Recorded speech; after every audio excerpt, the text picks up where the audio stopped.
નમસ્કાર. Is English hard to speak? શું English બોલવા માટે અઘરું છે? હું જવાબમાં તમને અત્યારે જ કહી દઉં છું, ના. તો અઘરું નથી તો શું અટકે છે? અટકે છે, ખટકે છે, એ છે ગ્રામરના કોન્સેપ્ટ, એટલે કે ગ્રામરની સમજ.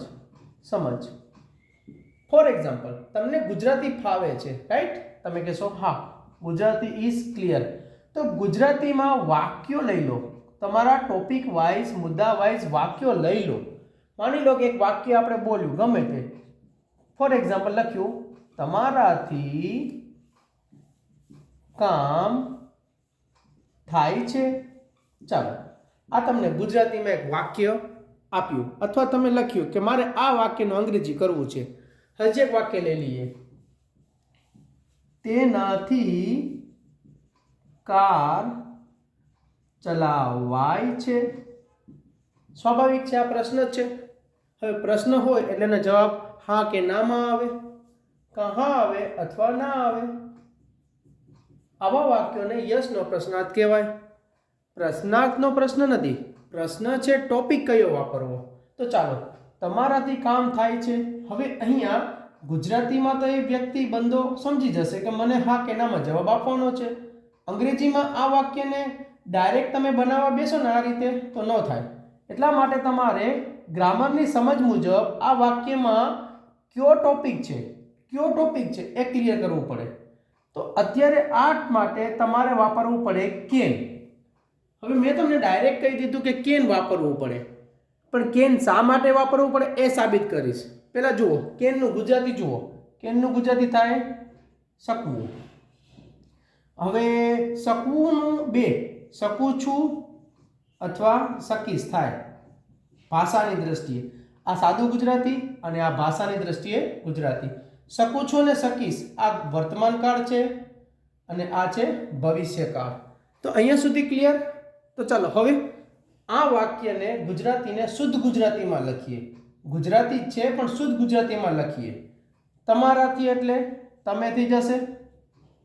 તમે કામ કરી શકો છો અથવા શકશો.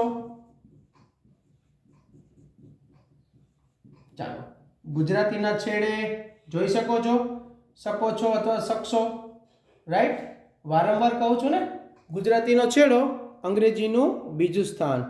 તો ગુજરાતીના છેડે તમારા વાક્યમાં શકો છો અથવા શકશો છે ને, તો એ માટે આપણે મૂકી દઈએ સૌથી પહેલા કેન. પ્રશ્ન પૂછું છે એટલે કેન, તમને પૂછું છું એટલે યુ, કામ કરવું એટલે વર્ક. Can you work?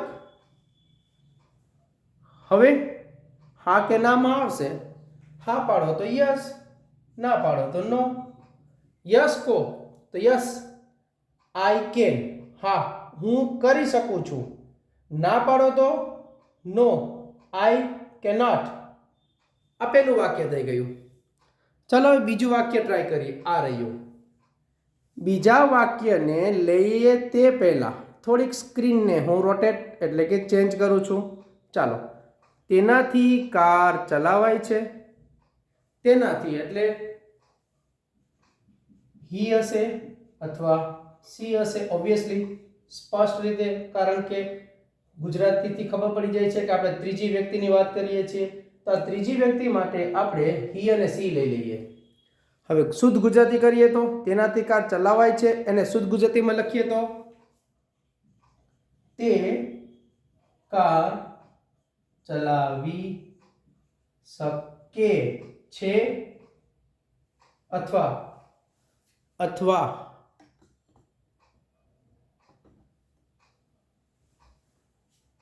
તે કાર ચલાવી શકશે. જો શકે છે અને શકશે આ બંને માટે આપણે કેન વાપરી શકીએ. કારણ કે તમે અહીંયા પૂછો છો એમની ક્ષમતા, કાર્ય કરવા માટેની શક્તિ, કાર્ય કરવા માટેની એબિલિટી. પ્રશ્ન છે એટલે ફાઇનલ હોવાથી કેન પહેલા મુકાશે. તે માટે હી લઈ લો. ચલાવવું એટલે ડ્રાઈવ આવે. કાર એટલે ધ કાર કરી નાખો. Can he drive the car ને ક્વેશ્ચનમાં કરી નાખો. આન્સરમાં શું કહેશો? આન્સરમાં હા પાડીએ તો યસ હી કેન. હા પાડીએ તો યસ હી કેન, અને ના પાડીએ તો નો હી કેન નોટ. લો, ગુજરાતીથી કોઈ પણ વાક્ય અંગ્રેજીમાં ટ્રાન્સલેટ કરી ઇઝીલી માઇન્ડ સેટ કરીને અંગ્રેજી બોલવાની પાપા પગલી શરૂ કરી શકો છો. અને જે પાપા પગલી કરે ને એ ચાલી દોડી અને કૂદી શકે એટલે કેન. ઇન શોર્ટ ગુજરાતીમાં શકું છું શકીશ માટે કેન. વિડીયો તમારા માટે ખાસ ક્લિયર કરવા માટે જ આપ્યો છે. I hope you understood. જો વાક્ય બનાવતા ફાવે છે અને કોઈ પણ ટોપિકને રિલેટેડ ડાઉટ છે તો બેશક મને જાણ કરજો. We will handle it out. Thank you. જય હિન્દ.